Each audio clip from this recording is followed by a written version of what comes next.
إلى المغرب، حيث شهدت مدينة جرادة شمال شرق البلاد تظاهرة بالآلاف في تشييع شقيقين لقيا مصرعهما في منجم للفحم احتجاجا على التهميش والفقر.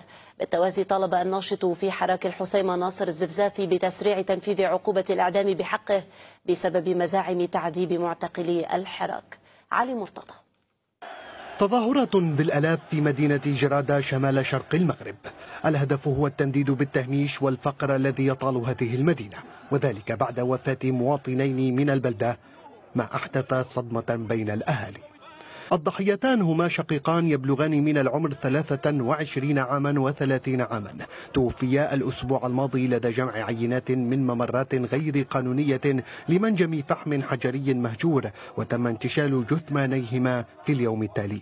وفاة الشابين أدت إلى استياء وغضب لدى الأهالي بحسب وسائل الإعلام المغربية، حيث شهدت المدينة غضبا شعبيا ترجم أيضا بإضراب عام، تعبيرا عن السخط الذي يشعر به أبناء المدينة إثر الفقر الذي يضربها وافتقارها لمشاريع تنموية. الحادثة أعادت الصراع بين حزبي العدالة والتنمية الذي يترأس الحكومة وبين حزب الأصالة والمعاصرة إلى الواجهة، إذ ارتفعت حدة الاتهامات المتبادلة بين الطرفين تماما كما يحدث في كل أزمة يمر فيها المغرب.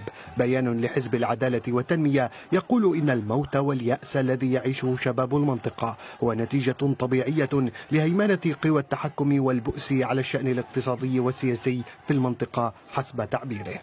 بالتزامن مع أحداث مدينة جرادة، تحركت مجددا قضية اعتقال الناشط في حراك الحسيمة ناصر الزفزافي الذي طالب بتسريع تنفيذ عقوبة الإعدام في حقه. الزفزافي الذي تصدر الناشطين في حراك الحسيمة أعلن استعداده للإعدام، لكن بشرط تنفيذه، مضيفا أنه سيكون شهيدا للوطن. جلسة محاكمة معتقلي حراك الحسيمة وبعض مناطق الريف شهدت تشنجا منذ بدايتها بسبب مزاعم بتعذيب ومضايقات يتعرض لها المعتقلون داخل سجن عكاشة في الدار البيضاء.